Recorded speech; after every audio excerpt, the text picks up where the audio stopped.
Audio clip number 36 انشاءاللہ سورہ بقرہ کی آیت نمبر 105 سے لے کر 107 کی تلاوت، ترجمہ اور تفسیر صراط الجنان سنیں گے۔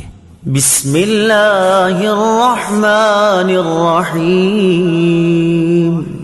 ترجمہ: اللہ کے نام سے شروع جو نہایت مہربان رحمت والا ہے۔ ما يود الذين كفروا من أهل الكتاب ولا المشركين أن ينزل عليكم من خير من ربكم والله يختص برحمته من يشاء والله ذو الفضل العظيم۔ ترجمہ: اے مسلمانوں، نہ تو اہل کتاب کے کافر چاہتے ہیں اور نہ ہی مشرک کہ تمہارے اوپر تمہارے رب کی طرف سے کوئی بھلائی اتاری جائے، حالانکہ اللہ جسے چاہتا ہے اپنی رحمت کے ساتھ خاص فرما لیتا ہے اور اللہ بڑے فضل والا ہے۔ ما یود، کافر نہیں چاہتے۔ تفسیر صراط الجنان میں ہے شان نزول: یہودیوں کی ایک جماعت مسلمانوں کے ساتھ دوستی اور خیر خواہی کا اظہار کرتی تھی، اور ان کی تکذیب میں یہ آیت نازل ہوئی اور مسلمانوں کو بتایا گیا کہ یہ کفار خیر خواہی کے دعوے میں جھوٹے ہیں۔ ما ننسخ من آیت او ننسها نأت بخیر منها او مثلها ألم تعلم أن الله على كل شيء قدیر۔ ترجمہ: جب ہم کوئی آیت منسوخ کرتے ہیں یا لوگوں کو بھلا دیتے ہیں تو اس سے بہتر یا اس جیسی اور آیت لے آتے ہیں۔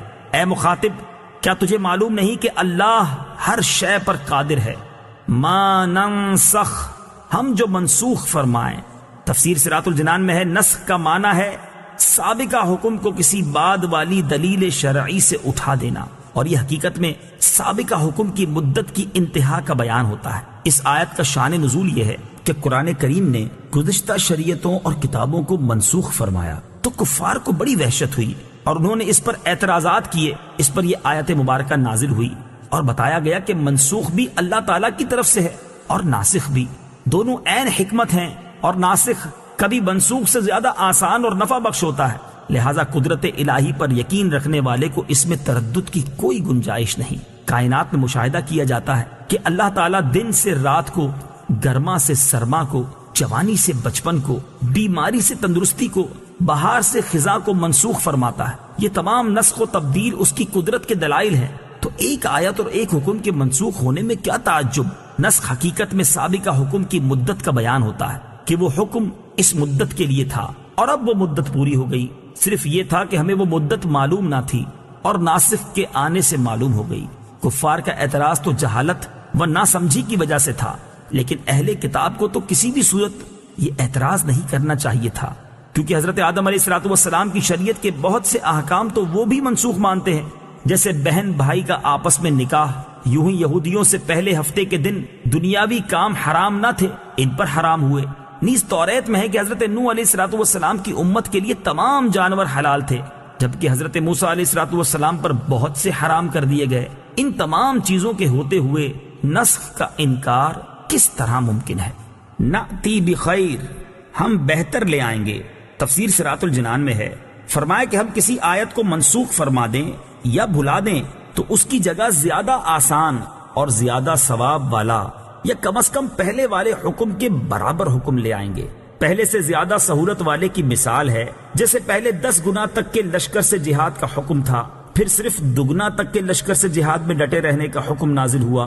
زیادہ ثواب کی مثال ہے جیسے پہلے ایک قول کے مطابق روزے کی طاقت رکھنے والے کو بھی فدیہ دینے کی اجازت تھی، لیکن بعد میں اس پر روزے کا حکم ہی متعین کر دیا جو فدیہ سے زیادہ ثواب والا حکم ہے۔ سہولت میں برابر کے حکم کی مثال ہے جیسے بیت المقدس سے پھیر کر خانہ کعبہ کو قبلہ بنا دیا گیا، حالانکہ دونوں کی طرف منہ کر کے نماز پڑھنے میں برابر درجے کی سہولت ہے۔ أَلَمْ تَعْلَمْ أَنَّ اللَّهَ لَهُ مُلْكُ السَّمَاوَاتِ وَالْأَرْضِ وَمَا لَكُم مِّن دُونِ اللَّهِ مِن وَلِيٍّ وَلَا نَصِيرٍ۔ ترجمہ: کیا تجھے معلوم نہیں کہ آسمانوں اور زمین کی بادشاہی اللہ ہی کے لیے ہے اور اللہ کے مقابلے میں تمہارا نہ کوئی حمایتی ہے اور نہ ہی مددگار۔ لہو ملک، اسی کی بادشاہی ہے۔ تفسیر صراط الجنان میں ہے اللہ تعالیٰ کو اختیار ہے کہ اپنے ملک میں جو چاہے جب چاہے قانون جاری کرے۔ جب کائنات میں تبدیلی ہوتی رہتی ہے، دن جاتا ہے رات آتی ہے اور سارے جہان میں ہر طرح تبدیلی ہوتی رہتی ہے، تو شرعی قانون میں بھی تبدیلی ہو سکتی ہے، اور یہ تبدیلی مخلوق کی مصلحت کی وجہ سے ہے۔ من دون اللہ، اللہ کے مقابلے میں۔ تفسیر صراط الجنان میں ہے اللہ تعالیٰ کے مقابلے میں کوئی کسی کی مدد نہیں کر سکتا، ہاں اللہ تعالیٰ کی اجازت اور اختیار دینے سے مدد ہو سکتی ہے۔ قرآن و حدیث میں اس کی کئی مثالیں موجود ہیں، جیسے حضرت عیسیٰ علیہ السلام بیماروں، کوڑیوں اور نابیناؤں کی مدد کرتے تھے۔ فرشتوں نے غزوہ بدر اور غزوہ حنین میں مسلمانوں کی مدد کی۔ حضرت سلیمان علیہ نبینا علیہ السلام کے وزیر نے تخت بلقیس لا کر مدد کی۔ نبی کریم علیہ السلام نے سینکڑوں مرتبہ صحابہ کرام علیہ الرضوان کی کھانے پینے، بیماریوں اور پریشانیوں میں مدد کی۔ حضور غوث پاک رضی اللہ تعالی عنہ اور اولیاء کرام رحمت اللہ تعالی علیہم کا مدد کرنا لاکھوں لوگوں کے تجربات اور تواتر سے ثابت ہے۔